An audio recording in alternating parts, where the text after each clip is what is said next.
You want to know what's going on in your dirt sports world?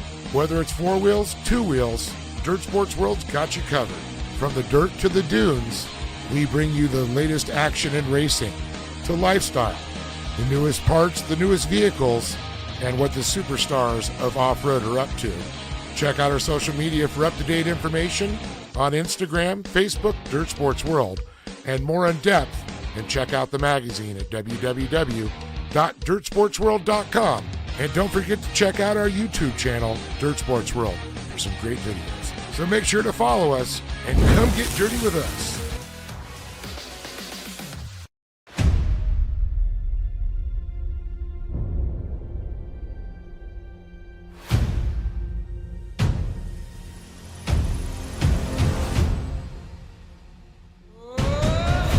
First up, it's the three-time king starting off on top. It's win 17 for Connor Barry. First-time winner in the iRacing Short Course National Series. Take a bow, Drake Mittag. And while Luke Canuck's yet to taste success in 2025, it's going to be a taste that's oh so sweet.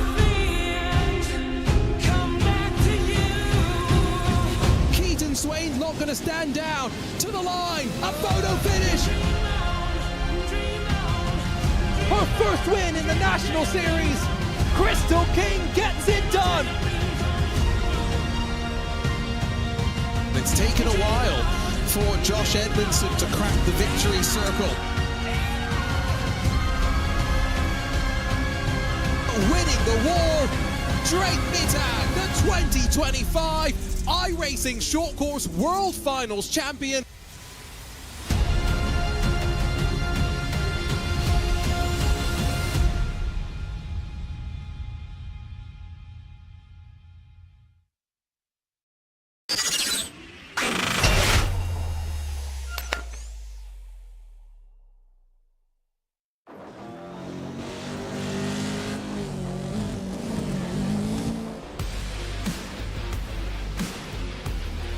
Ready to hit the streets of Long Beach once again for the second annual running of the Surfside Showdown, presented by Signature Propellers here in the iRacing Pro 4 Short Course National Series in 2026. Hi folks, Arjuna Kekipati, joined once again in the broadcast booth by the voice of off-road Dave Arnold for a slightly different championship round. No dirt for us to look at, instead just glorious tarmac and walls to bring some chaos into the mix.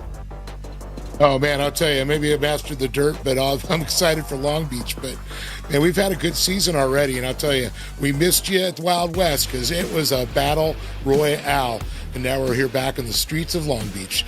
I'm looking forward to it, Arjuno.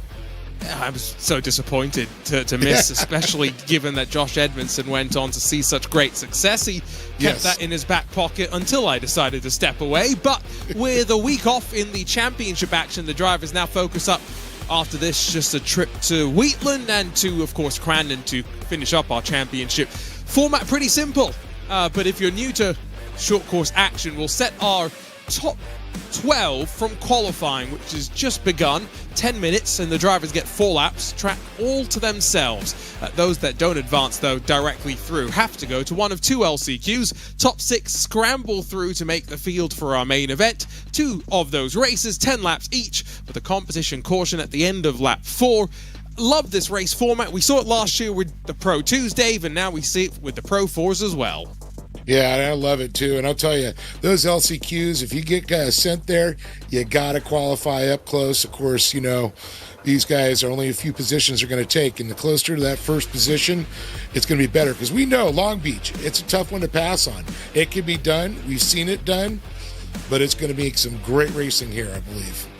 And especially considering that start, restart, got to be careful. Race control's already laid the hammer down. Here's a quick look at the championship standings, where for the very first time, that countryman sits on top. Defending champion Connor Barry is then only just shy of 20 points clear of Zachary Draplin. Cody Winicki slid his way forward. But remember, let's also talk about team championship, which was one of the interesting things with Connor Barry lining up with Drake Mittag. Well, they have slid slightly down behind Team Gold. It's Channel 199, the defending champions, who have been able to be the most consistent so far. Oh, it's great. The new additions that they have really been good for the team, I'll tell you. And, and I think, it's going to take time, but there's only two of them.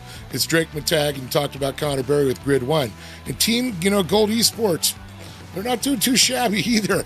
I got to say, it's pretty impressive. And, everybody's been talking Connor Berry. Well, we've got some new players in the game now. And as we talked about, we've seen these drivers all getting better each time. And that's one of them right there. Thad Countryman. Boy, is he coming into his own. But he also said he was a little nervous about coming to Long Beach.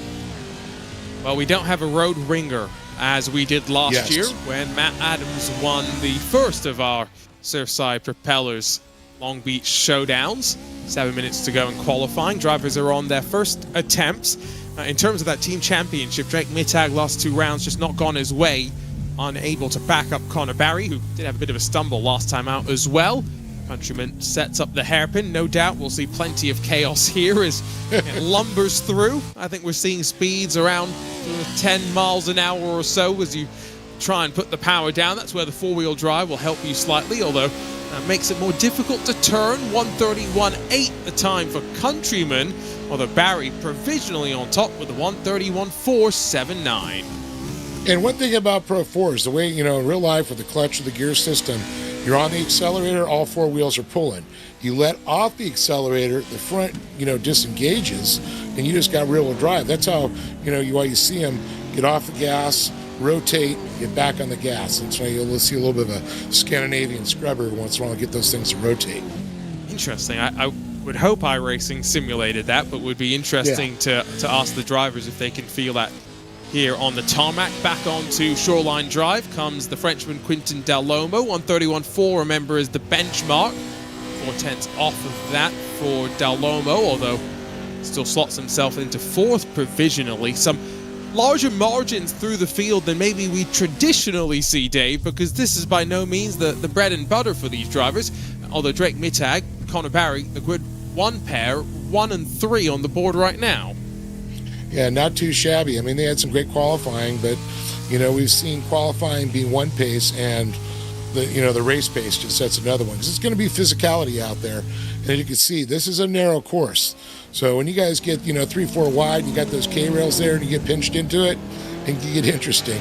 As we take a look at Rick Huseman, running around, and, he's sitting a little deeper in the field than he wants to, but he's still in a qualifying position, and that's good. That's another driver that has been getting better each time, each week. We see it in each season. He gets better. He was just a regional driver before.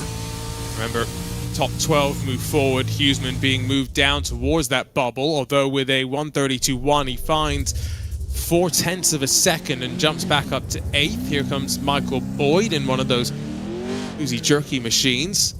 Jerky out of that final corner and parks it, realizes it wasn't going to be an improvement, and so will not burn an additional attempt that he might have after that. Here comes Josh Edmondson, fresh off the momentum from the victory a couple of weeks ago. Very calm, to say the least, running down Seaside Way. Yeah, but you got to remember, we didn't see him in in a race. He's already missed one. So this is a lot of, a big hill for him to climb up there. And of course, his team still sitting on the top. The new, I'm going to call them almost like the sleeper ringers that he brought in.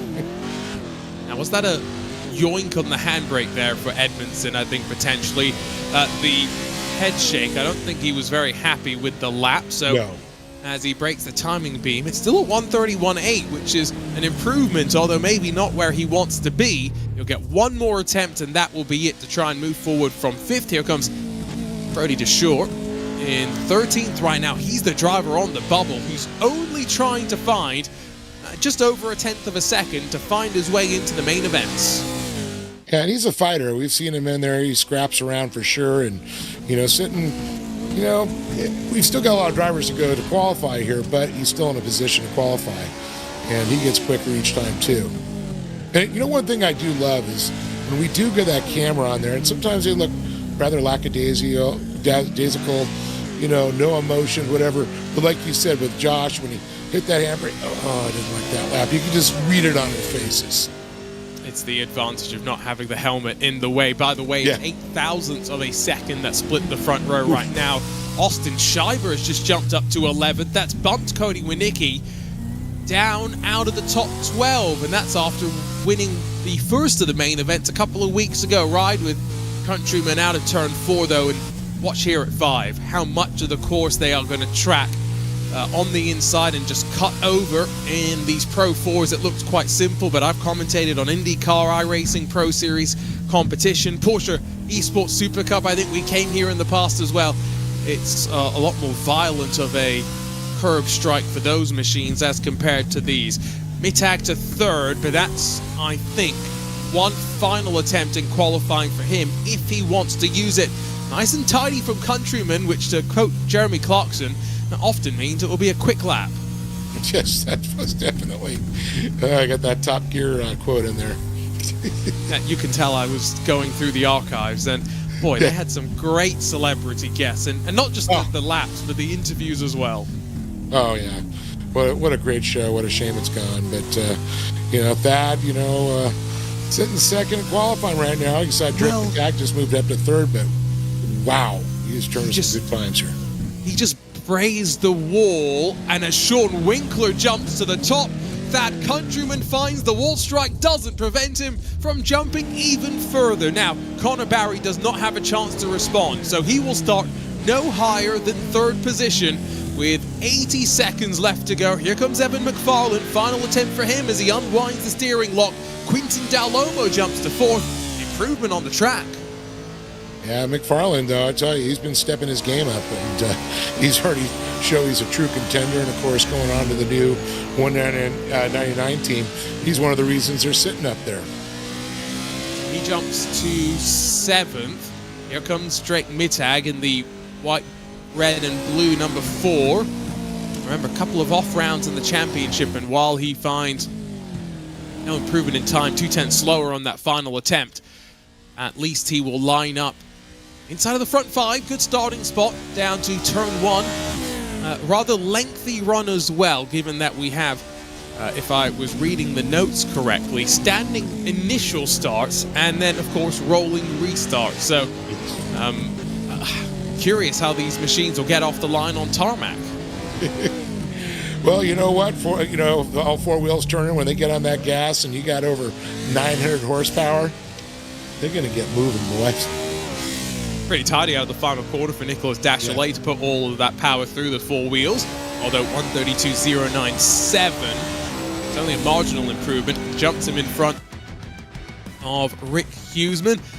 And that is indeed qualifying done and dusted. Cody Winicki, the driver on the bubble, hips Austin Scheiber by 1/10 of a second.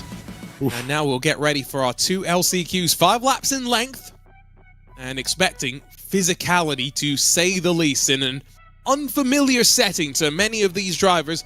No Matt Adams, no Mitchell de Jong to come out here and run as the road course ringer effectively. Let's take a look, though, at the starting lineup for the first of the LCQs, where, remember, we'll see the top 6 move on forward. Austin Scheiber and Brody DeShore line up on the front row, with Hadley Boyce and Joey Herbie behind them. Zachary Drapkin, he's got some work to do, especially given the championship points for him.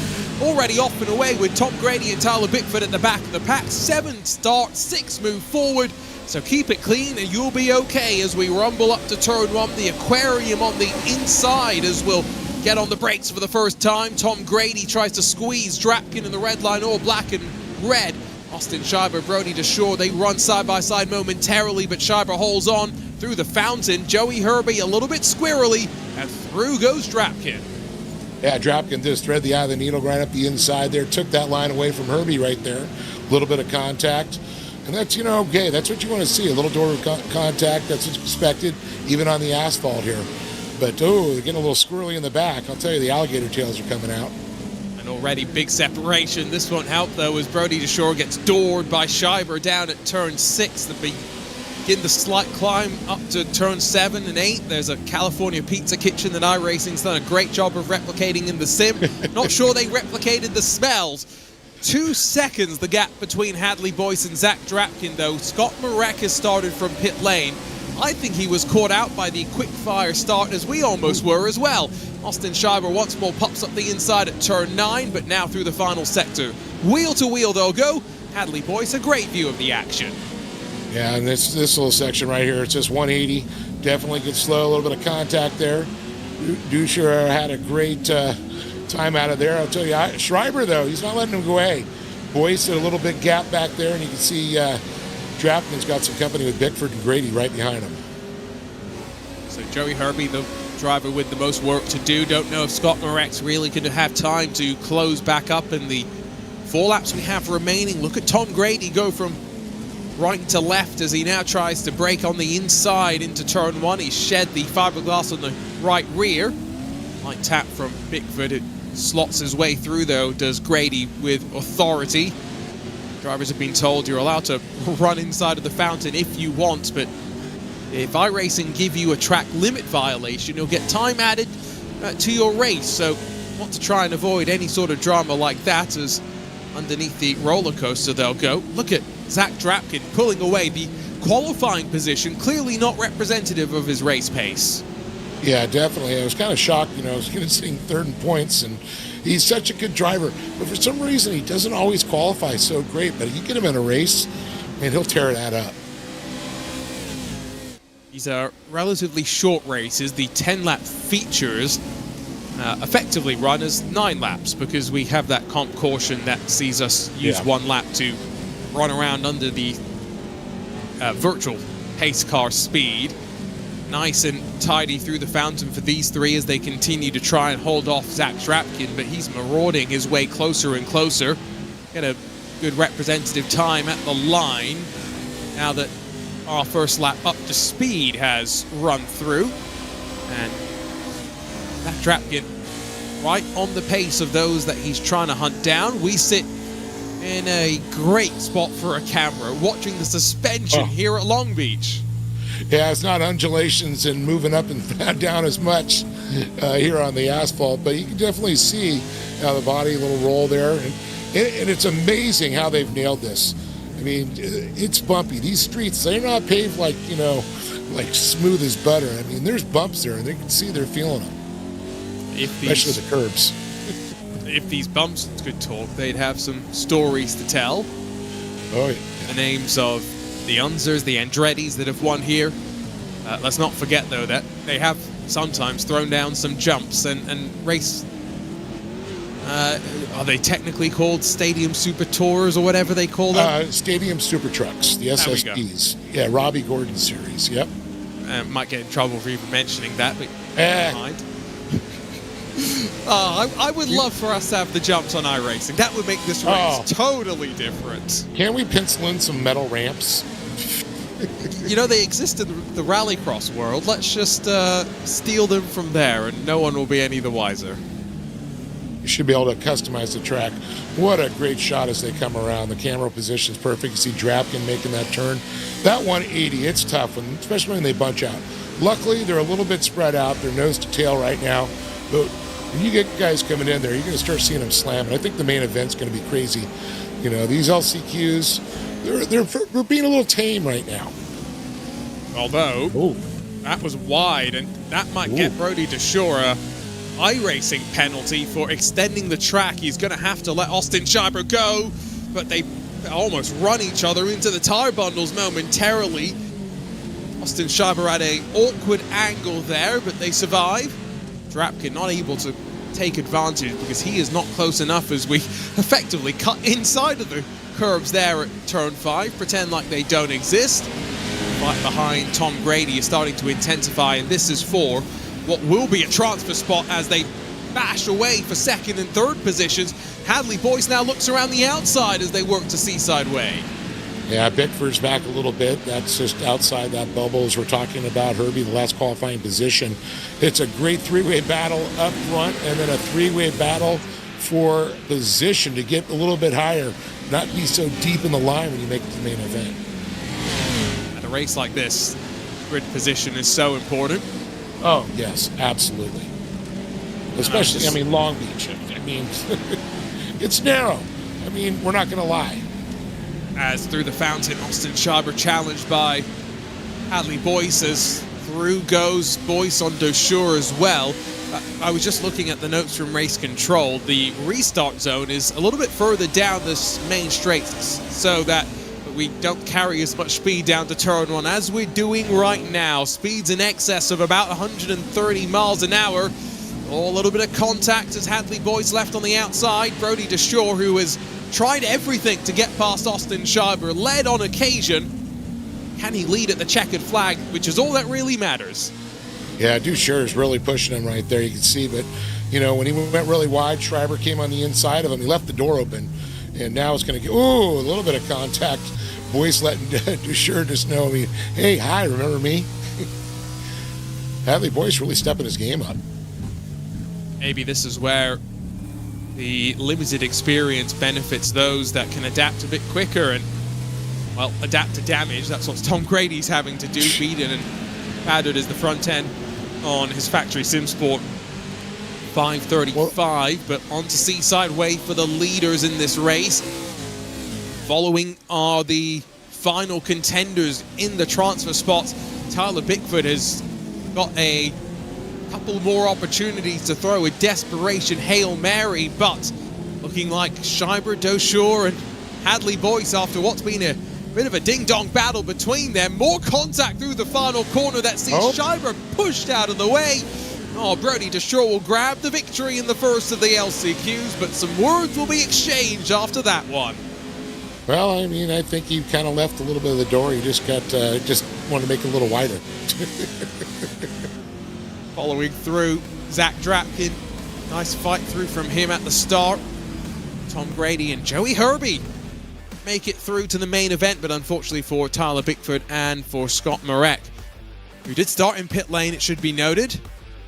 Yep. Stayed out of trouble, but unfortunately stayed out of the fight in the main event as well. That means that we'll get ready for our second LCQ, where, well, Zach Drapkin was a championship contender. Not sure if there's as much of a big name to worry about here. Trenton Browley, Matt Lass split the front row. Mr. Batman, Adam McAfee is alongside of Brandon Fourcade, while David Holdren, Michael Boyd, those starting inside of a transfer spot, while Christian Noble will be the final of the 7 runners. Tommy, our friend in race control, overseeing the action. I certainly hope not on the track. Yes. Might get a little busy out there. Might have to start dodging people. You know, one thing I've noticed is how Long Beach has all the fans. For some of the tracks they don't have the fans all set up like that. Must have been a good day of scanning. Well, I wonder as well if that's more a reflection on iRacing's view on dirt racing. I don't know. Because now that you made me think about it, places like Indy, the grandstands are absolutely packed for that one. Yeah. And I'll tell you, at off-road, they are packed and it's standing room only. It should be for Crandon. It should be as well. And that should be the new campaign. There's no bring Wheatland. Instead, it's bring the fans to short course racing. Oh, terrible start there for Brandon Fourcade as the front end raised up on him and he went nowhere. Matt Lass already through on Trenton Browley as they run up to the brake zone for turn 1. Matt Lass in the orange and blue. White, black, and gold for Trenton Browley, who will hold the inside with authority. Cut back underneath from Lass is going to leave him vulnerable, though, to Batman, who single files it out. Bit of contact behind them as through the fountain, he'll tiptoe through safely. Yeah, you said Browley with a great line there. Matt Lass trying to go back to Fourcade, Holdren, Boyd. You can see definitely a little bit of dicing back. You already see the separation happening. Top 4 starting to pull away. Top, back 3, Fourcade, Holdren, Boyd, and Noble are actually it'd be Holdren, Boyd, and Noble. Oof, just one guy's not going to go. That's a tough one. If Alfred was McAfee's spotter, he'd be telling him, there's a car there, be careful, sir. Oh, but they squeeze through back onto Seaside Way, and McAfee's up to second. That was nicely judged. Remember, these drivers have that separation to Holdren, Boyd, and Noble, the 3 who are now fighting effectively to be the driver not left out of moving forward. Oh, love that. Not only has he embraced the Batman, but he rides in VR, and so big lock up there from Trenton Browley. Adam McAfee's so locked in. I'm just imagining now what Batman would look like in virtual reality as well. I wonder if he looks around, he can see his cape hanging there in the battery.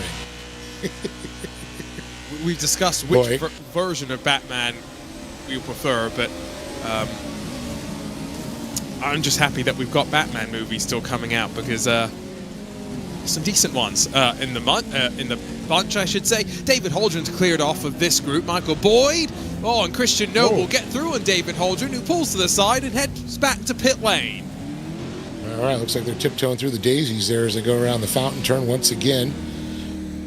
And a good shot there of the 55 sliding around. They got their own little battle going on. And now they don't have to worry, because I'm going to assume, yes. Yeah.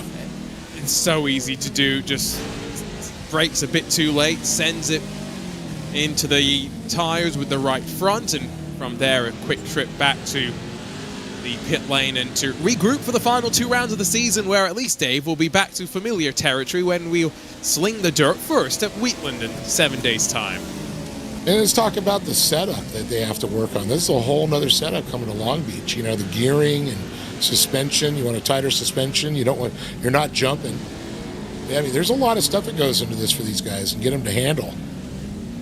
Not jumping yet. We just need to just need to petition Chris Leone to slide those rallycross jumps. Although, having said that, wasn't it Cletus McFarland who crashed coming to the line over one of those jumps here at Long Beach?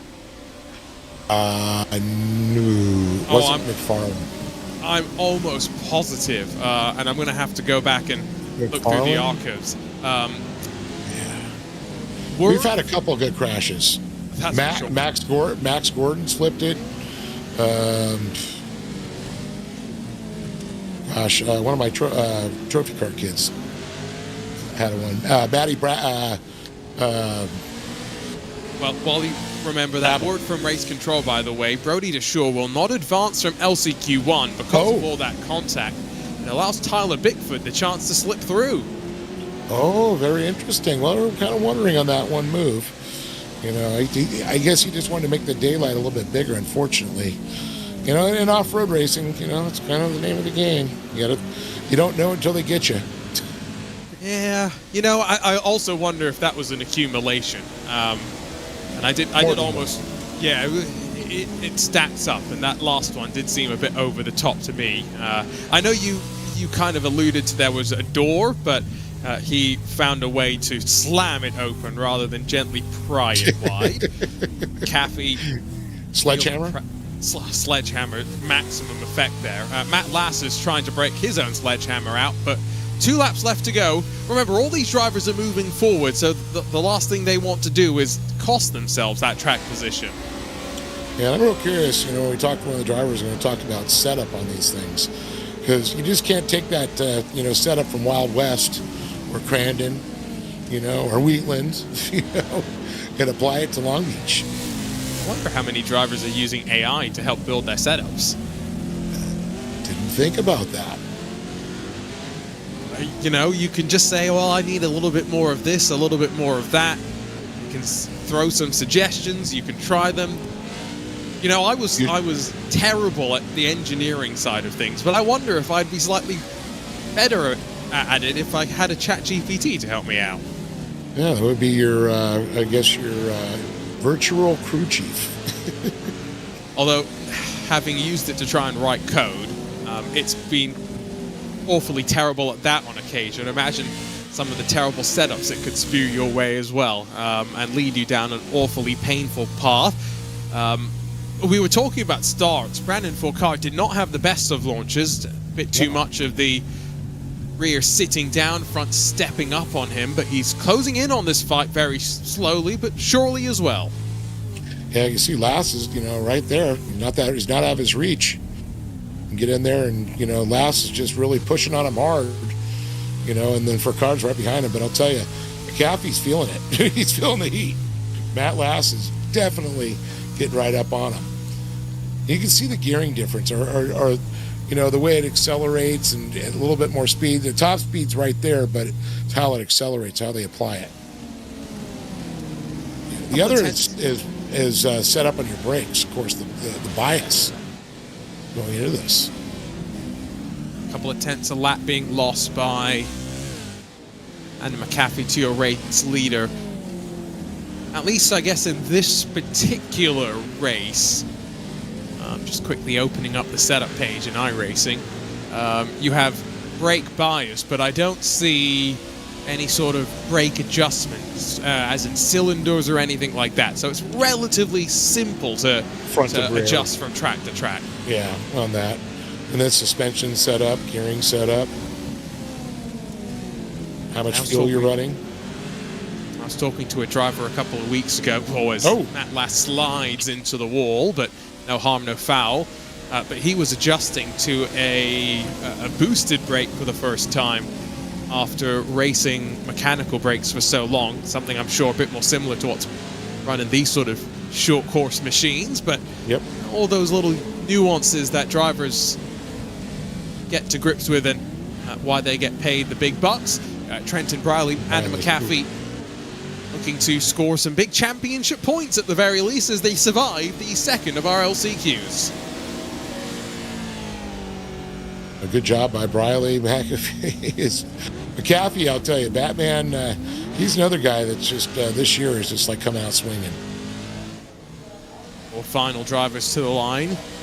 Michael Boyd and Christian Noble. It leaves David Holdren as the sole driver not advancing from this race. That now means our field is set for the two main events. Trenton Briley leads the Team Gold 1-2 in front of Adam McAfee. Remember, Team Gold in the team championships sits second in points. Matt Last for Daniel Newman Racing then with Brandon Foucault, Michael Boyd and Christian Noble, while Team Gold and Boozy Jerky Racing Machines move forward. David Holdren damage to the right front, and end of the night for him.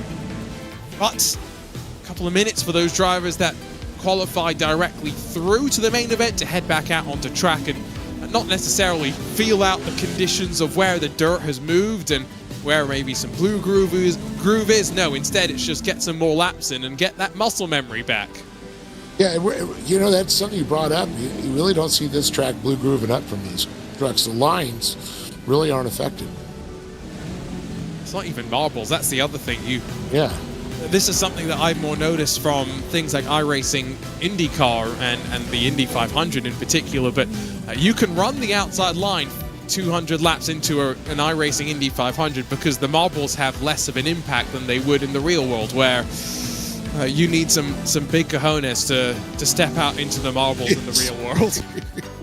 Yeah, then you're tagging walls. Oh, sooner rather than later, and it's not just a big bill, it's a big crash waiting to happen as well. Track temperature-wise, if you're wondering, trying to compare your lap times to these drivers, 130 Fahrenheit, which I'm wondering what you can cook on that. Well, an egg would definitely take a little time, but you might get it over easy. Probably get some vegetables done as well. So I'm guessing egg and vegetables for dinner later tonight. It's not quite the tacos that certain IMSA team would eat after a race weekend. Probably get some pretty good tacos somewhere around here. Oh yeah, Long Beach, yeah, not a problem. Definitely find some good tacos. It's not a hard excursion by any means, is it? Invert the top two, by the way, from qualifying for our first main event. So that means Sean Winkler will be on pole position. Thad Countryman qualified on top, will start second. And then Connor Barry, Quintin Del Lomo, and Drake Mittag. That's the top five. Matthew Lindy and Evan McFarlane, former teammates, round out the top seven. Some big heavy hitters all fighting for the win here. Oh, yeah, definitely. I mean, they already qualified, so we already know they know how to drive this course. But not a surprise who's out there. And I'll tell you, kind of shocking, you know, at Connor Barry, not up front, you know, but he did struggle when he raced Long Beach last time. And like I said, you know, with Adam. For a championship run, all you need to do is stack points up. The problem is that Thad Countryman is sitting in a very good position right now to rack up the points of his own. What a great job iRacing did with this place. A look from up above as we get ready to go. I see my buddy's condo that we watch the race from every once in a while. Go Eamon. It's prime real estate, that's for sure. Let's dive into the starting grid for the first of our 10-lap main events. We'll have our comp caution at the end of lap number 4. Will Sean Winkler still be leading then? He has Thad Countryman, top qualifier, alongside, while Connor Barry in the APV Simulators Grid 1 number 1 machine has got Quintin Dalomo to split row 2. Drake Mittag back in the mix in qualifying, Matthew Lindy alongside in the Team Watson Racing KES Industries 333, while his former teammate Evan McFarlane's got his team boss Josh Edmondson alongside. Nicholas Dachelet, Rick Huseman roll through the top 10 with Ethan Curran and Cody Winicki just behind them. Winicki with some work to do to try and win once more. Riley Scheiber, Kathy Boyce last track and getting into those that made their way forward from the LCQs. Rolling through the field, Brandon Foucault, Tom Grady, Michael Boyd, Joey Herbie, Christian Noble, and Tyler Bickford. 24 trucks. Oh, we only had, 7 in the LCQs? Yeah. Much more feisty sight as the lights come up and our trucks sing the song of short course here on the streets of Long Beach. Oh, that Countryman, slight balk off the line, but Connor Barry's going to peel into the draft behind as we run down Shoreline Drive with all 24 getting away pretty cleanly. Oh, a push now from behind as Connor Barry tries to give the help to Winkler. Leaves that Countryman to be pushed into the tire bundles. That's going to mean some damage for him. Through the fountain, we'll trickle our way through. There's plenty of contact and argy-bargy behind. Looks like Drake Mittag fights with Quintin Dalomo. Plenty more as Zachary Drapkin and Ethan Curran go wheel to wheel.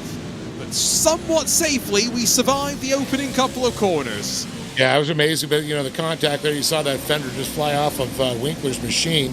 And when Countryman, went into the wall, he had contact with them. Barry was able to slide right in there.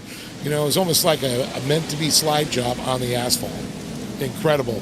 Winkler, but look at this, nose to tail sliding around.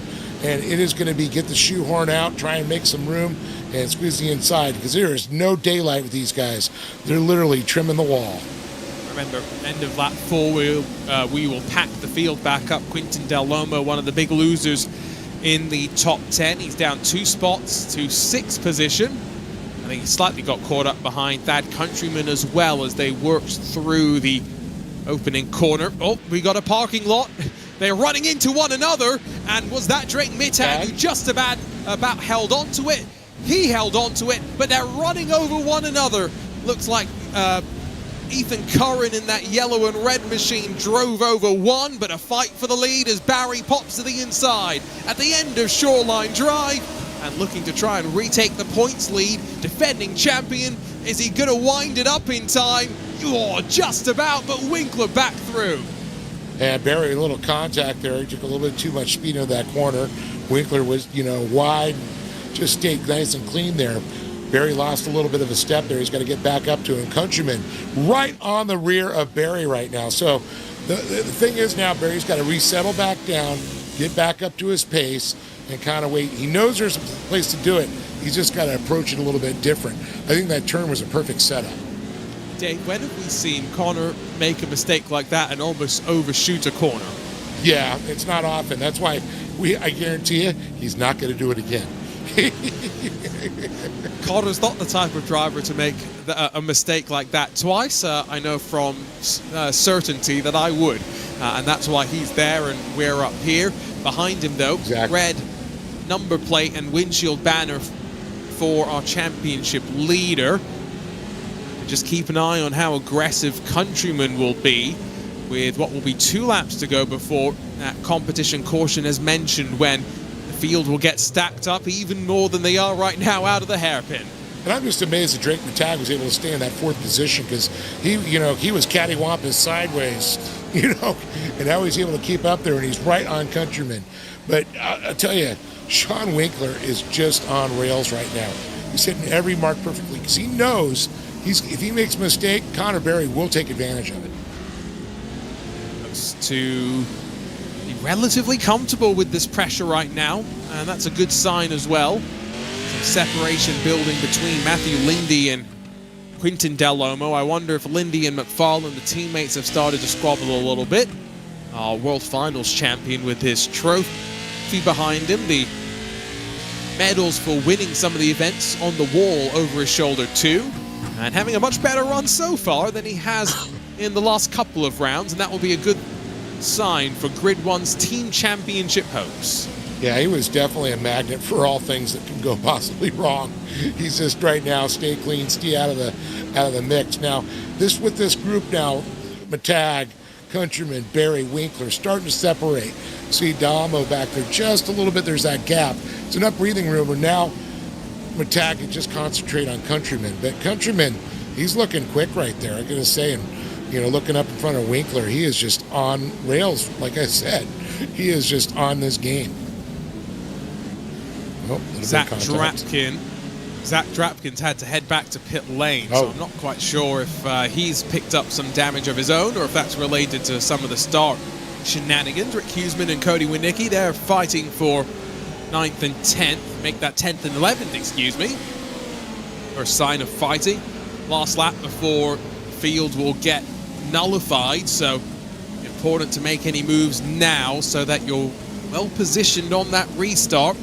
Huseman in the all-white might have to concede to Winicki here, who can push him into the tyre bundle, and that's exactly what happens. And we've got a track blocker. Huseman goes up and over, driven through by Briley, and then unfortunately Tom Grady tries to take avoiding action, runs straight into the side of the all-white machine. That thing literally got rolled over, ramped off of, back on the rubber side down, shed some weight, and now he's back on the gas again. I love it.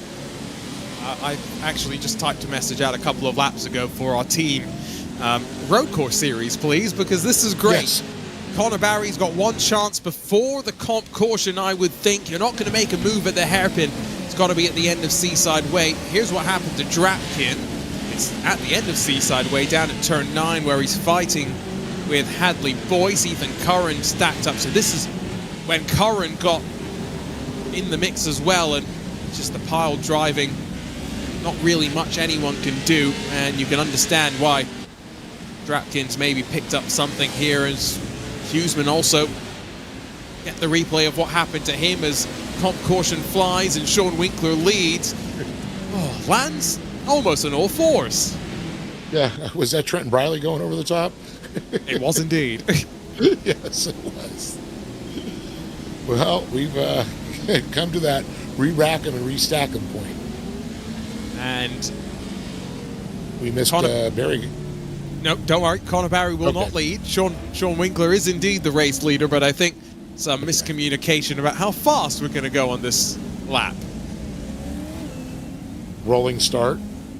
And this will be a rolling start, although I think single file with our restart zone being pushed well past the hairpin. So I'm assuming the majority of the field, if not the entirety of the field, will already be out of there. It's basically just before turn number 1. Yeah, it's going to be in there. This is going to be interesting here. We saw it from the standing start. Rolling start's going to be a lot different. And Winkler's the one that starts them. So everybody else got to keep an eye on that front car. And the problem is, you're in the rear of the tail back there. You got to watch the car in front of you, and it's that accordion effect. So you see a little bit stack and Winkler's got to be in his game, because Barry ain't going to be sleeping, I'll tell you that. Nor is Countryman. I am wondering, we often get the chance to talk to the leader at the halfway mark. I don't think we're going to get the opportunity to do that now. It's been a rapid fire night as well. Didn't talk to top qualifier, didn't talk to our pole sitter, which I think for these drivers, in some ways, with the tension, the nerves on the night, might not be the worst thing in the world. Yeah, I'm sure Winkler's like, oh, thank you, Lord. We have a iRacing Pro Series driver on the road side of things who's been doing some broadcasting with us, and yesterday he said it's a good sign when people want to talk to you, as much as, yes, it can be frustrating. Unwind the steering, not going racing just yet though. Remember, field will pace effectively right until the traditional braking zone for turn number 1, and so alleviates some of the pressure, I think, down to turn 1. Because after that, if you get through there safely, it's relatively single file for the next couple of corners. Yeah, and I'm looking at all these vehicles missing fenders, and you can tell the deeper you get in the field, the more damage there is. This is going to be an interesting restart. Can Sean Winkler hold on? He's 9th in points right now. It's been a decent start to the season, but still searching for that first National Series win. Here we go. About to head into the restart zone, and it will be Winkler in control. A little bit uncoordinated further back, as I think Christian Noble's trying to stay out of trouble. Contact as Drake Mittag tried to go aggressive on Thad Countryman and displace him out of 3rd spot. It's not checked the entire field up, though. That's through the fountain. One by one we go. Yeah, Del Amo was right on the back of Mittag there, as you saw there, and Lindy as well. So these guys are just, they were chomping the bit, and it's amazing that Mittag was able to recover that nicely and keep his speed going. Didn't slow the rest of the field down. Remember, 5 laps left to go. We'll invert some of the drivers at the end of this race for our second main event, but we don't know how many yet. That will be drawn after the checkered flag, and we'll get a brand new iRacing session up. Gives us plenty of time to talk to the drivers as Mittag brushes some fiberglass against the wall on Seaside Way. Underneath one of the bridges they go. I was going to say, Del Amo, Lindy, McFarland, they all hit the road. Now, one of the things about racing on the road course, they have to think more about their apexes when they're turning. It's not like they can slide these things, you know, and change their lines up. It's really more about the apex and finding the faster way around.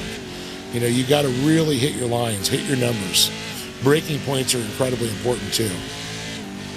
Yeah, and I might actually fancy my chances of putting in a competitive lap time on this sort of a track. You throw me around Crandon, and there's no way that I'm getting anywhere near Slicky, who's looking back up the inside of Sean Winkler. A bit more conservative on the brakes this time than he was in his last move for the lead. No dice, back into line as we trickle back up through the fountain, end of the first sector. Double right-handers, where you sometimes are worried about cutting too much of the track, especially in these trucks with how well they're riding on that inside curb. Some trouble for Rick Huseman, for Tyler Bickford, and for Ethan Curran, who dropped down to the tail end of the field. Well, you got to wonder the damage from early on, you know, if they weren't able to get it, they're staying out there, and the damage just became too much. Connor Barry picks up a bit of damage of his own as left side into the wall. You can tell they're pushing hard as they slide onto Seaside Way. They recognize that this is one of the best places to make a pass, although they're carrying so much momentum through turn 9. It's not as much of a heavy braking opportunity as I would have thought. We'll also talk about the weight of the vehicle too.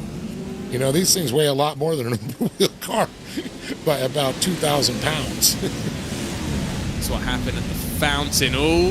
Constantina, and Ethan Curran gets stuck on the back of, I think that's Rick Huseman. But for the lead, Barry once more. Will third time be the charm? Second time on the inside, though. Can he avoid overcooking? As he squeezes Winkler, he needs to try and open up the entry into the corner. Winkler's already shed the right rear fiberglass. Stern defense holds on to the spot. Absolutely beautiful setup there that Winkler had, just blocking and keeping his speed up there. And that's one of the things. Winkler's got to be consistent every lap to hold on to this lead. If you change your lineup, you're gonna, you know, it's like a shark smelling blood in the water for Connor Barry. And the same with Countryman and Mittag back there. They see one guy's going to make a mistake, they're going to start working on each guy individually that way. If you're Drake Mittag, I think there's only one focus now, which is getting in front of Thad Countryman. Yes. It's points for your team championship, but it also helps Barry out, who doesn't want to go too aggressive and pick up penalty points or make his championship fight with Thad that little bit harder. Once more, Barry thinks about a move at the end of Seaside Way, but I just don't think you unless the driver in front makes a mistake out of turn 8. Don't think you're going to make the move there. It's here at the hairpin. You're setting up the chance, and Mittag saw the opportunity to bully Countryman off the podium spots. Yeah, you can see that Barry almost got a little bit of a bump there himself into Winkler, but they were able to keep it clean there. You can see a little bit of damage there. You can see that the Nerf bar has been used. A slight nerfing was done. 2 laps left to go. Mittag playing the team game at the end of the day. Barry not close enough with that touch to have a look up the inside of Winkler once more, so it will likely come down to a last lap opportunity. Quintin Dallomo also sniffing, by the way, on the back of Countryman now. Yeah, there's going to be a lot of pressure coming up there because, Countryman's going to be a little frustrated there now that he got passed. So you can see maybe if he's going to overdrive, a little bit tag to the wall there, not bad. Get away with the tags of the wall, unlike if you're in a... Well, you can get away with it if you hit square in a either IndyCar or even a sports car, to be fair. It's when you hit the wall with the wheel at an angle where you really get it worse, which is probably the same in these as well. Barry not close enough once again, I think, to have a look up turn 9. I'm proven wrong. Wheels overlap as they head into the braking zone, but once more Winkler able to just cover him off. Barry's got to focus on the hairpin here, get a good run, put Winkler off. Yeah, and he's got to hope Winkler carries a little too much speed. Unfortunately, somebody could force him into that mistake. Didn't happen there. If he carries a little too much speed, you get on it. White flag is out. 1 lap to go here. Winkler, the man with the bullseye on his back. Barry, the hunter. And the benefit of having Mittag there was no worry for Connor. It let him focus on the exit, and what a run he's got. Countryman's been bullied down to 5th behind Dallomo. It means that Barry does not need to force the issue, and Sean Winkler might be 1.5 miles away from a first victory in the National Series. Yeah, Winkler's doing a smart. He's not letting Barry get in his head. He's driving his race. He's driving his lines. He's not having to change up to block too much. He knows the speed to carry in there. I'm sure he's made so many mental notes on where his braking points, the speed, how much brake pressure he's got to apply, where he's got to put that truck.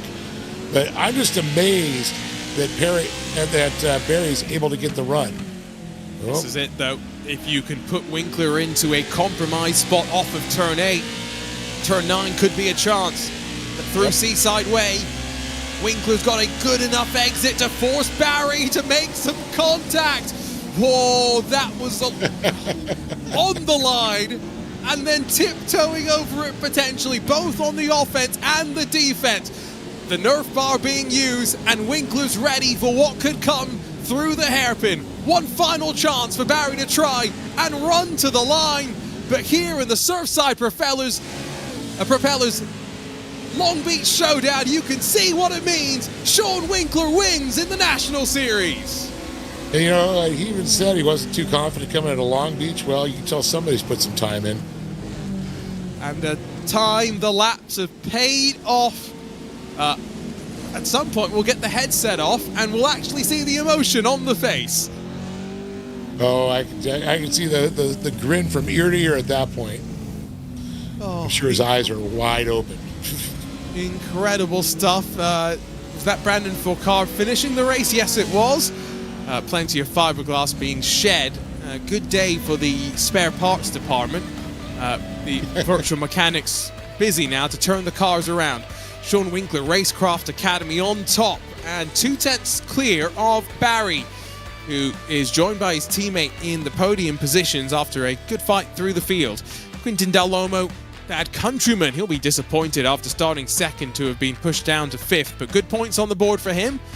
Matthew Lindy, Josh Edmondson, and then Nicholas Dashley, Cody Winicki, and Austin Scheiber, the top 10. Hadley Boyce, Trenton Briley, Adam McAfee, and then Tom Grady make up the top 14, just in front of Brandon Fourcade, while Zachary Drapkin slots in front of Christian Noble, Matt Lass, Rick Huseman, and Ethan Curran. Michael Boyd and Tyler Bickford are scored, while Evan McFarlane, 1 lap down for him. He'll be disappointed with that, 7th in the championship coming into the night. And Joey Herbie as well. Let's catch up, though, with third place, Drake Mittag, standing by with Dave. Boy, Drake, I'll tell you, watching the contact early on, I was a little worried there, watching it, but you were able to hold on to it. You didn't even lose a step at that point. Yeah, this is almost arguably more scary than Lucas Oil Speedway. At Lucas Oil Speedway, you might be doing, launching tabletops and blitzing the whoops, but that last corner on this track is the scariest thing when you have however many 20 cars behind you. It was a good race though. Me and Connor maximized what we could. We still got a couple rounds left in this championship, and Connor's now out of the points lead, and I'm way out of this points lead. So I'm gonna help as much as I can. Team points are still in play. Obviously, that runs through Pro 2 and World Finals. So we still got a lot of work to do. We had a couple bad nights, and that's on us. We got our heads down, and we're gonna go out there and win. Did it almost feel like, oh no, I'm having another deja vu moment with the contact on? Not again. Yeah, yeah, exactly. I definitely queued up the mic after this and reminding everyone that there's a turn there. But yeah, you can't expect much. Honestly, this is a lot of really big trucks on a really, really tight track, and especially a very tight last corner. So props to Sean. He ran a good race, defended well. But me and Connor, we're gonna go 1-2 in this one. Well, we're going to see how it happens here. One more to go there, Drake. Good luck. Thank you. Drake Mittag. Let's catch up with his teammate Connor Barry. Connor, a couple of chances, but I think it's the first time I've ever seen you outbrake yourself into a corner. Fortunately, able to stop yourself hitting that wall. But how close of a moment was that?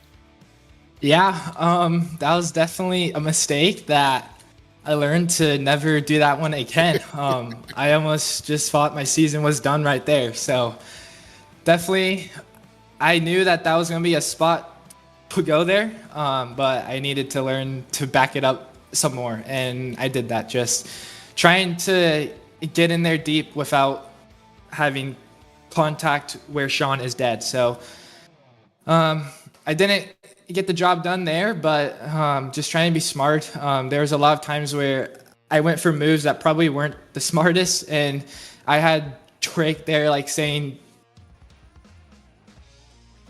to just be like smart and stuff. So that definitely helped.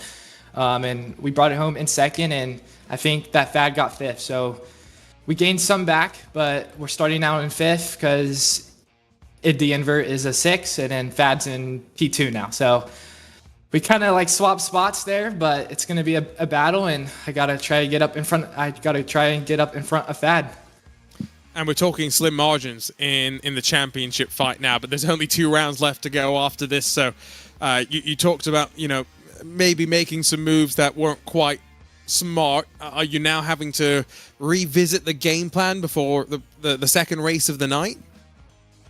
No, I just think that's just a spot that I am in. I'm in a spot where I need to go up there and do the best that I physically can. And I mean, like, evidently a second's good, but we still lost out on 2 more points. So who knows where those could come in, but I'm bummed that I didn't, but we're going to go out there and try our best and try to get in front of Thad to make this battle go on. And there's going to be 2 more rounds, so it's going to be a battle. So it's got to go up there and try to put myself in a spot where I can fight for this.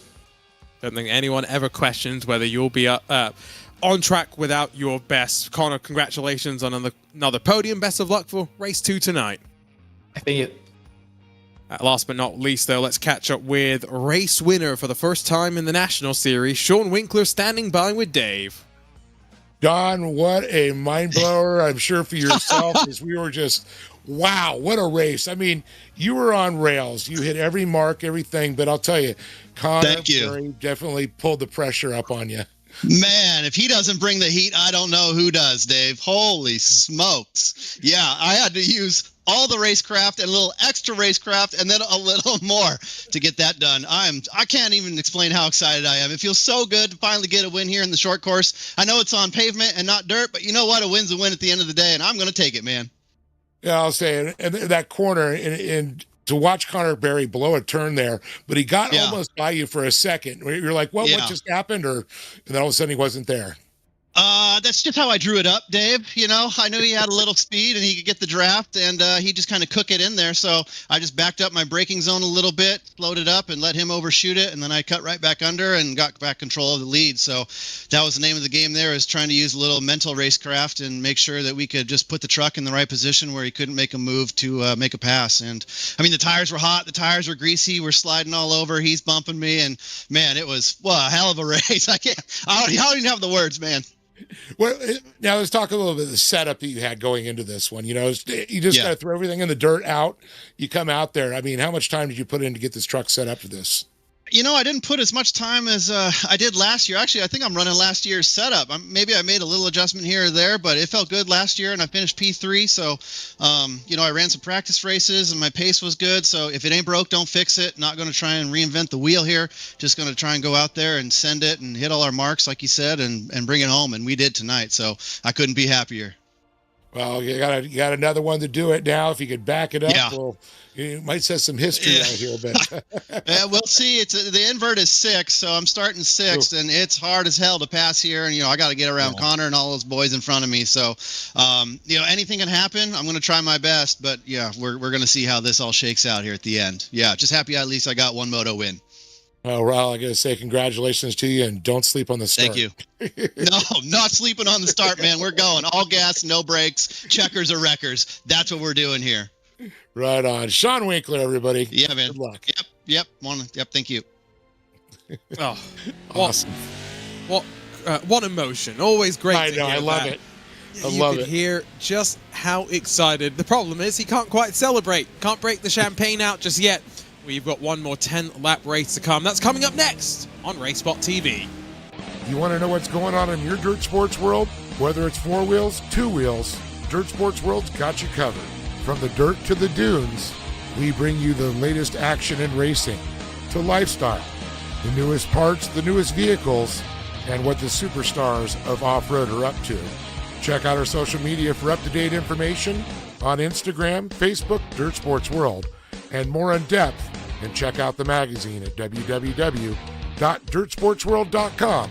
And don't forget to check out our YouTube channel, Dirt Sports World, for some great videos. So make sure to follow us and come get dirty with us.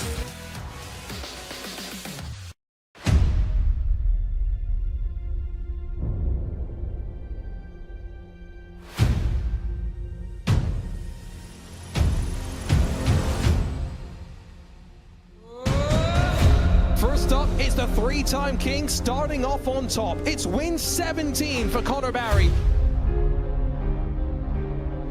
First-time winner in the iRacing Short Course National Series, take a bow, Drake Mittag. And while Luke Canuck's yet to taste success in 2025, it's going to be a taste that's oh so sweet.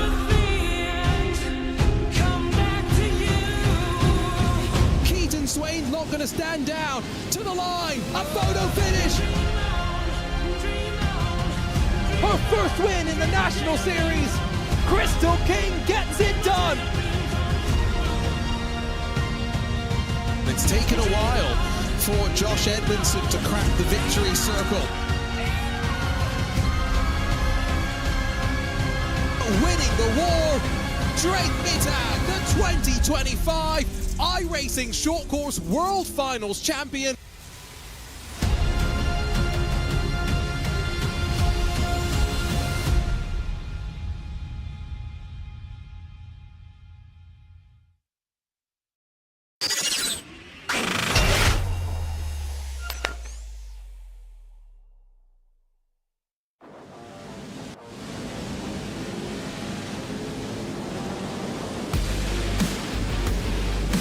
Time to write Chapter 2 of the Surfside Showdown presented by Signature Propellers here on the streets of Long Beach.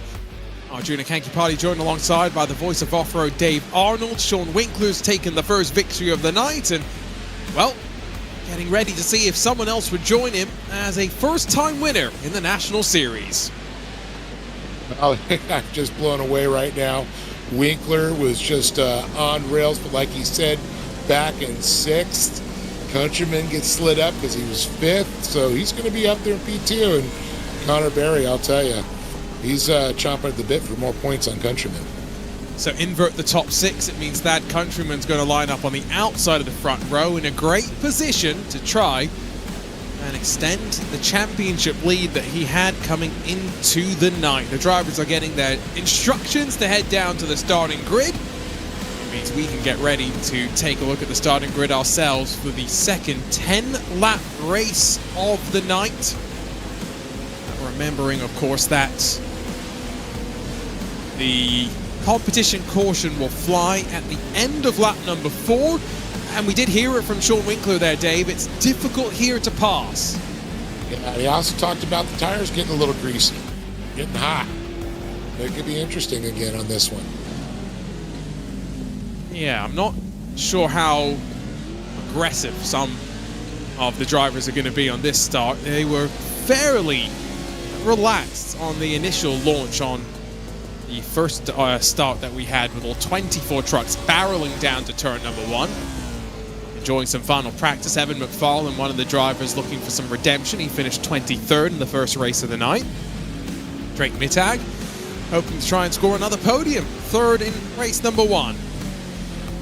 Yeah, definitely going to be curious to see, like Mittag, though, he said he's so deep in the points, so everything matters. And, of course, like he said, not so much taking somebody out, but also maybe being that blocker for Connor Berry for points, and also team points. Let's take a look at the starting grid then as the drivers are ready to go.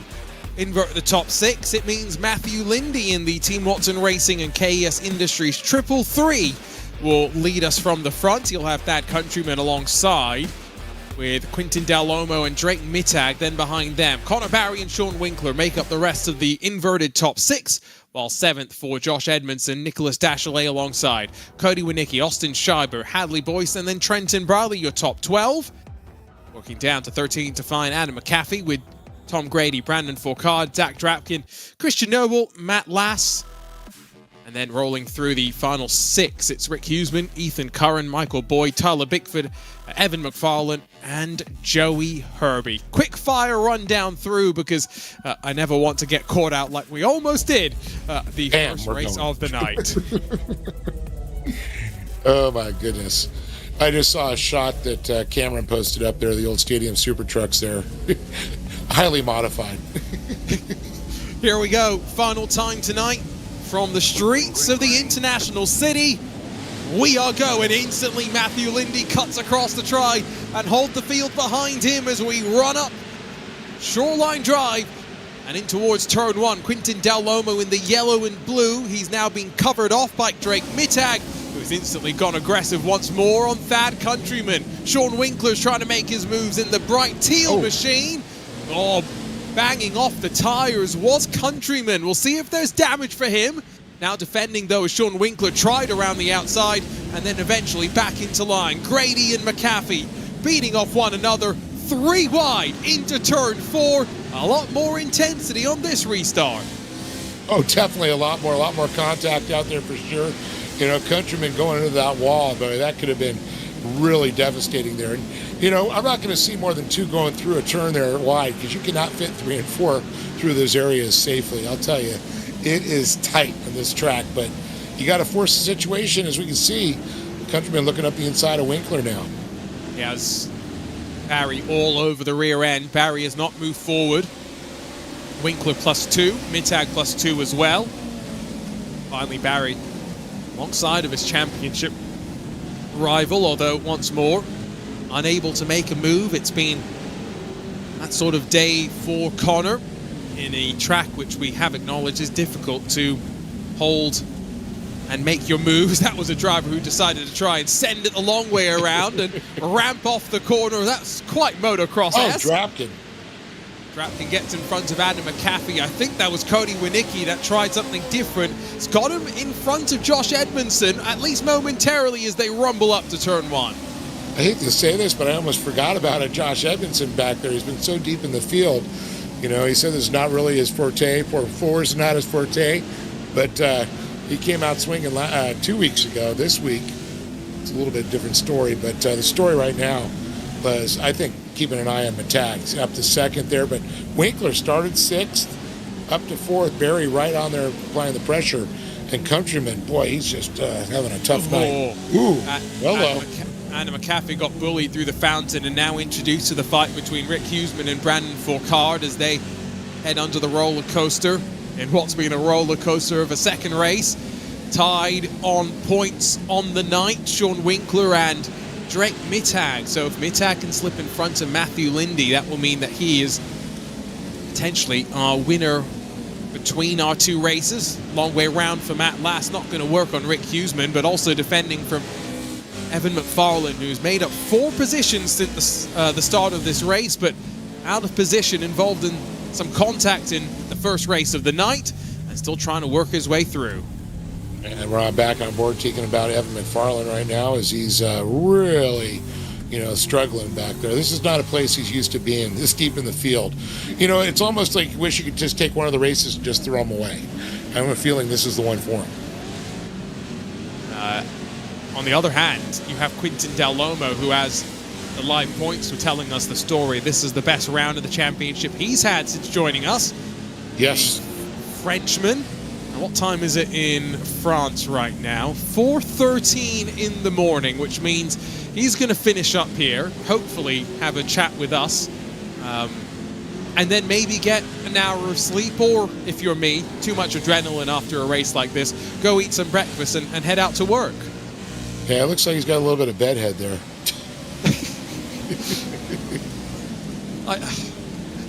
There's sometimes when you see these drivers in endurance races, and we have a couple of iRacing 24-hour races, and you do wonder, have they just gotten out of bed?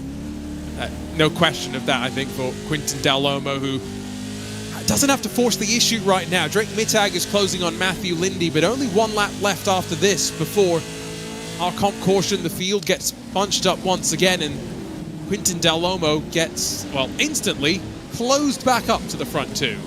Yeah, I think Del Lomo's got some experience in the road courses because he's really showing some good lines, and he's had such good finishes so far, so consistent. Little contact with Mittag and Lindy going through that corner. Mittag trying to force the issue. Lindy just kind of chopping it down, keeping that door shut on him there. But back to Del Lomo, he's really got road racing lines. I'm watching him as he goes around. He's done a lot of cross car kind of things, but which you do, both on the tarmac and dirt. So that makes sense. Yeah, there's definite crossover there. But former champion on the old dirt video games, for those that maybe got their start on those. Yes. As I did many a year ago now. Good old Dirt 2, Colin McRae Dirt 2 as it was called back then. Yeah, my PS4. PS2 back then. PS2, I'm sorry. PS2, yes, PS2. It might have been PS3. Oh, now we're really dating ourselves, aren't we? I know. But Del Lomo definitely having a good race for sure. I'll tell you, that was a good game. I'm sure he's had some experience in this world. He's a great shot there. It's a good question to ask all our competitors, because we've got some young ones. What's the first racing game you ever played? And I bet you for some of them it will have been iRacing. Matthew Lindy through the final corner has led every lap in this first stage of the second race on the night, but Drake Mittag's going to get a chance now. Whoa! Big breath of relief. Buddy, you've still got 5 laps left after. Well, Lindy went a little dirt sprint car, little rally racing, so he's got real life experience. It's a little bit different for the asphalt for him, I'm sure. You saw him shaking his head there. He was just... I know, and he's taking his hands off, It's like, okay, all right, now I know why it's comp caution, but boy, oh boy, was he feeling the pressure there. I'll tell you, Mittag on him like a cheap polyester suit. He was ready for that phase of the race to be over, I think it is fair to say. We'll fly once more through this comp caution lap. No actual safety car deposited out onto track, just our drivers holding position, and then slingshot them out once more for second 5 laps in this race. as much as he was looking stressed, he has absorbed the pressure, much like Sean Winkler did in the first race of the night. I was just going to say that. Almost identical. I'm sure Sean let out that same sigh of relief going, okay, oh crap, I got to do it again. Hopefully, Quintin Del Lomo, though, is that little bit closer. He could put some pressure maybe onto Mittag. Winkler, he said it was difficult to pass, but he's passed both Barry and Countryman, so can't count him out. Yes. And again, think Winkler's of the names. still sitting fourth. Think of the names that have won here. First ever race winner all the way back in 1975, Brian Redmond, but the Andrettis, the PKs, the Villeneuves of the world. Nicky Lauda's won here. Sullivan's got to win here too. So many amazing drivers. And it is a track where, you know, as much as these drivers may not know it as well, it's got plenty of history that they can go back and enjoy. Once more, let's not forget, we don't restart until significantly down this main straightaway, and so it means that the field angrily stamps on the pedal and then realizes, wait, we're not going racing just yet, and has to get onto the brakes very quickly. And you know, Roger Penske bought the Long Beach Grand Prix. He's the owner of it now. So hoping that some great things to come. Yep, I see big things coming with that. Of course, sad news that Jim McCallion, the Long Beach Grand Prix founder and president, passed away at the age of 83 and left such a great legacy. And I know that everyone's going to go racing in a week and a half's time, maybe 2.5 weeks' time, racing with Jim's memory on their mind. But here we go. Right about now, as we get to the end of that curbing, Matthew Lindy will have the choice of when to go and go instantly. Sean Winkler, will he have a look on Quintin Del Lomo, that blue and yellow machine? Not quite alongside initially, but in towards the fountain. Del Lomo feels the pressure, and now around the outside, Winkler was there for a moment, but they're costing each other some time. The top two start to scamper away. And you can see Barry right on Winkler right now, applying the pressure as we go on board with Sean Winkler one more time. And you can see Boyal Del Amo, great line out of there, great acceleration, already starting to gap the field there. But he's got a little bit of gap up there to Mittag. Mittag and Lindy really starting to set the pressure with Lindy. He's trying to be hasta la bye-bye. And remember, he was relatively stressed after the opening 4 laps of this race. Can he hold on for another 5 laps? Although Greg Mittag not as close as he would have wanted to be down East Seaside Way at the end of his first lap back under green. Instead, we focus our attention on the championship contenders. Connor Barry just in front of Thad Countryman. I think Thad might still end up being the championship leader after the night is done, as they get intimately familiar with each other's bumpers. Conga line off the corner, and Trenton Browley squirrely off. Hadley Boyce alongside. Tom Grady in that green machine fans out, not quite 3 wide, but they will be potentially. No, Trenton Browley says not right now.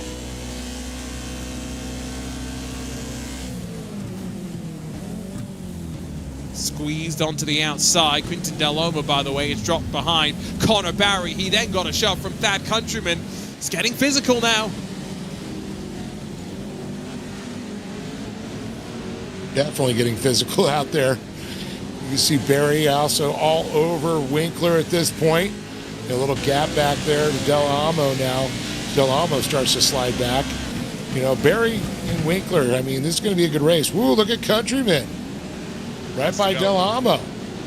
Has to go aggressive because Connor Barry is putting the pressure onto Winkler and could start to pull away. Long way around for Nicholas Dachelet on Quintin Del Lomo. Doesn't work, and here comes Cody Winicki. Gets a great slingshot off of turn 8.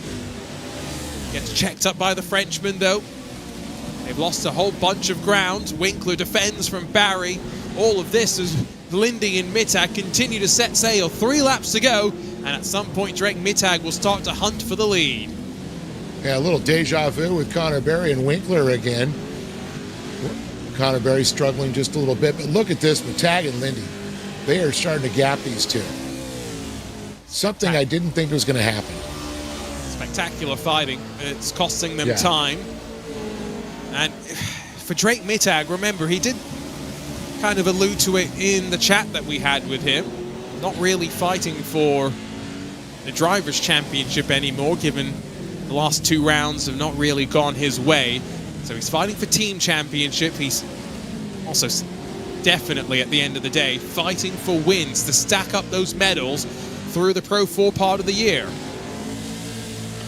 Yeah, that's definitely something that, you may be out of the points, but you're not wanting to win. And Matag's definitely, you can see him heavy on the binders there. As both of them head through this left-hander, sweeping through.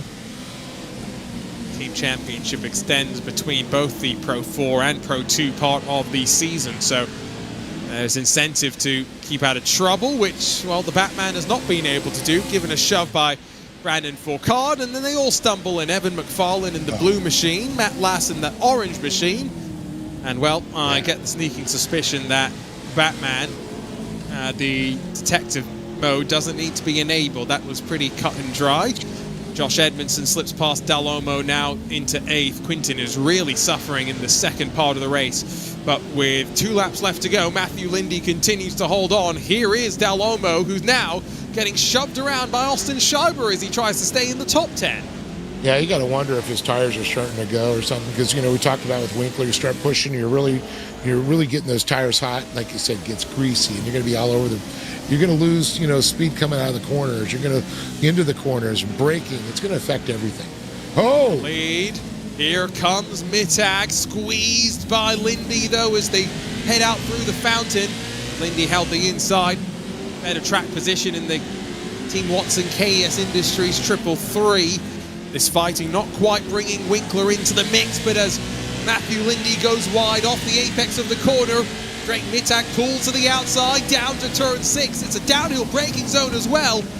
Mittag has to be careful not to outbrake himself and leave himself vulnerable to being pushed out wide into the tires. Slips back into line. We've got a lap and a half left to go. Yeah, he's just going to tuck in there. He's looking for his, he's got to get up on him, kind of draft him, and then look for a slingshot if he can. We saw Barry giving a run, earlier with Winkler that way. Wonder if Matag's going to maybe take a little, line out of that book. Really turn 1, where Matthew Lindy is really focused on. The hairpin is of consequence, yes, but not the main point. Yes. Marshals on the inside have a great view of these trucks rounding by for the penultimate time as Sean Winkler, Connor Barry, a bit of a drag race brewing between the two of them. Matthew Lindy, a rocket ship off the final corner, and he will be clear into turn 1 for the very final time. Could we see 2 brand new race winners on the streets of Long Beach? Here comes Barry, forced to the outside by race 1 winner. Yeah, you can see Winkler doing the same thing again. Barry, a little bit different line through there. You can see he's changed up from that first race quite a bit. And I think Winkler knows that he's going to stay in that position and just kind of block Barry at this point. Running out of time. A little bit of a once more cautious run off of turn 5 for Matthew Lindy, but this time Drake Mittag wants the inside, down to turn 6. Roll for speed through for Matthew Lindy. He'll have the inside, but he's cleared. Drake Mittag has got the lead, and just 4 corners left to go. Waited till the last lap, and now one last slingshot onto Seaside Way. Mittag's been great here, and once more a good exit. Behind him, Barry gets a good run as well as he tries to get into a podium spot once more. Mittag is going to force Matthew Lindy to look the long way around, but you can stick 2 trucks through these final couple of corners. Matthew Lindy will return the shoulder shove, and it will take a hip and shoulder move if Drake Mittag wants to win. He'll park it on the exit of the corner, drive off the hairpin, and win the second race on the night on the streets of Long Beach. Absolutely incredible move there. Both Mittag and Lindy, I'm going to say very clean passes. Both of them lean on each other. Pretty much what you wanted to see. Mittag with an incredible run there, got that win. Wow. makes amends for the prior couple of weeks in some ways, although the impact of the championship obviously is already in the books. What a great second annual Surfside Showdown presented by Signature Propellers. Hoping we do indeed make this a continued thing, the third year on the bounce. Quick confirmation of provisional points. Drake Mittag 1 point in front of Connor Barry in total points on the night. Wow, that's incredible. And Connor Barry getting by Winkler at the last, lap. I mean, 2 position changes on the last lap. Lindy and Mittag going back and forth, and then Winkler in the Barry battle. It did not disappoint, I'll tell you. Well, Beach, just when you think you got it figured out, this is what we got. So Drake Mittag prevents Matthew Lindy from joining Sean Winkler in the first-time winners club. Connor Barry will be 6 points off the championship lead after finishing in third. Sean Winkler fourth, while Thad Countryman does indeed hold on to the points lead with 2 events left to go. Winnicki, Dashley, Edmondson, Scheiber, and Boyce, the top 10. Behind them, Trenton Briley, Quinton Del Lomo. Quinton, remember, restarted in 4th all the way down to 12th. Zach Drapkin, Tom Grady, Rick Huseman, Joey Herbie, Matt Lass, Ethan Curran, Evan McFarlane, and Christian Noble, your top 20. And rounding out the field, Tyler Bickford, Michael Boyd, Brandon Fourcade, and unfortunately Mr. Batman, 24th and last. Well, let's catch up with, let's start with the winner on the night overall and the winner of race number 2 as well. Drake Mittag standing by with Dave Arnold. Drake, what an incredible battle, I gotta say. Watching you battle in the second one with Matthew Lindy, going back and forth, but it came to the last lap. Take me through it. What a mind blower. That was definitely, I take back everything I said about this track being hard or scary or annoying or whatever I said. This was really, really fun. The last 2 laps with Matthew, props to him. We raced each other clean. That was a really good race. I told you guys, me and Connor were going 1-2, and we went 1-2 on the overall. So we're doing what we've meant to do the last 2 rounds. We just got unlucky. We're back for sure. Talk about that pass though on Lindy. You got him. He gets you back, and then you get him again. I mean, what were you thinking at that point? I think that pass started on lap 9, a lap early. As much as you want to say it's just a sim, you're just sitting here with the steering wheel in your living room or in your bedroom or wherever. There's a lot of mind games in this. Making him drive in hot, burn his tires up, think about it, worry about defending. It all kind of added up, and me and him had a really, really good race. We were door to door, like majority of the last 2 laps. You can't ask for much better. No, it was absolutely mind-blowing. We're taking a look at it right now, and it's just watching the 2 of you guys. It was just incredible.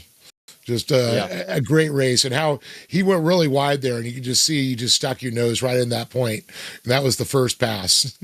Yeah. I can't thank everybody enough. A PB Sim Sport coming on board, huge this year. Boozy Jerky, Brim's hats, hooking it up with all the hats I could ever want. CBR, Maxxis Tire, me and Connor, we put in a lot of work for this one, and it showed. 1-2 in the team standings, best 2 scoring in the team standings and the best 2 scoring overall. So we got our work cut out for the next one, but we're ready for it. Well, I got to say congratulations to you, Drake Mittag. Great drive, and that was fun battle to watch. Thank you, guys. Let's catch up with his teammate. They did indeed go 1-2 on the night, and Connor Barry is now just 6 points off the championship lead. Connor, talk us through the evening overall. The invert made things interesting, but you had an interesting fight with Thad and a couple of others as well. Yeah, it was definitely a battle. That invert for sure got it a little sketchy. Fell back to, 7th, and then got up to 5th, and then I saw Thad in front of me, and I knew that was going to be a guy I needed to get around. And just trying to be smart with it. We hit some, but I think it was just a battling thing. But we gained some points back, and Drake got first, and I got second overall. So it was definitely a good night for us, and I'm glad that we finally got some luck back again, and we're going to start the second half strong.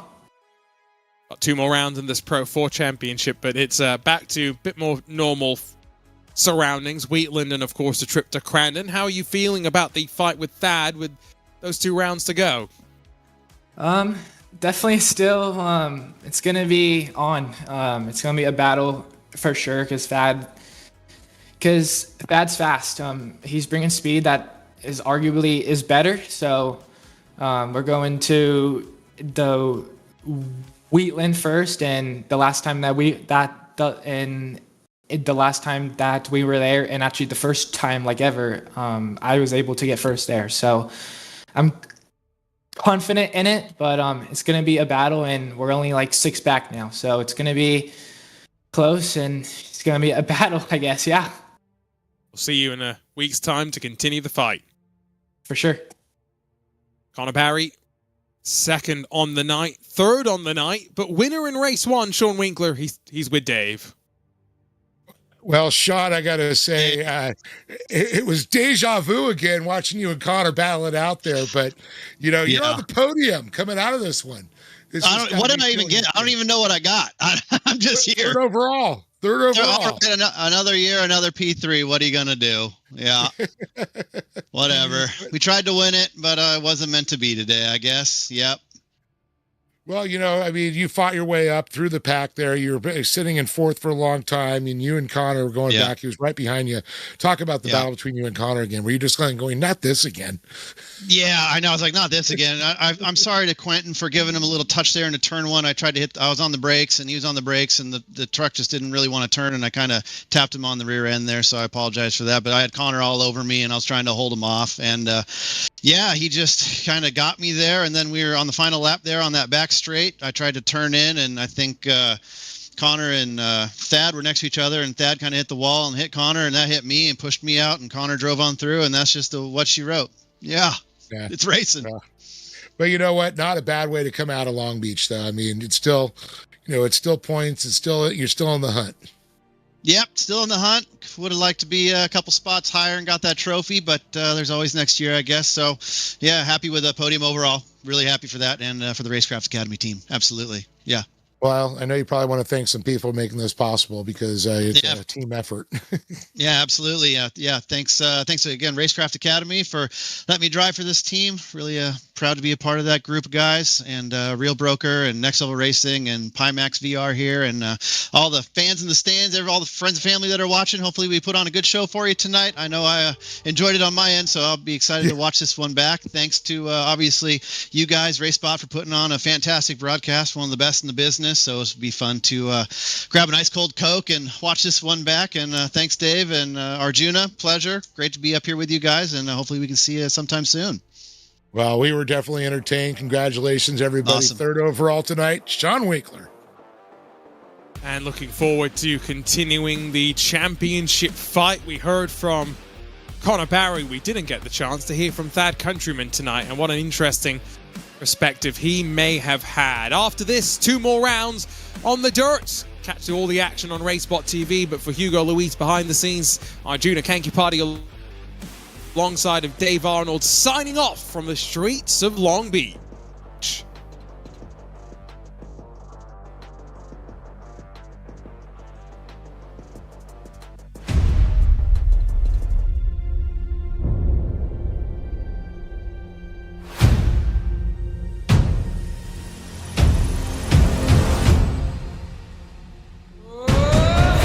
First up, it's the 3-time king starting off on top. It's win 17 for Connor Barry.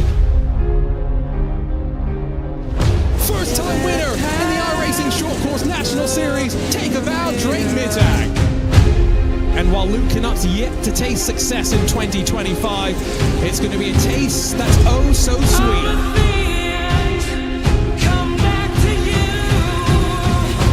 Swain's not going to stand down. To the line, a photo finish. Her first win in the National Series. Crystal King gets it done. It's taken a while for Josh Edmondson to crack the victory circle. winning the war, Drake Mittag, the 2025 iRacing Short Course World Finals champion.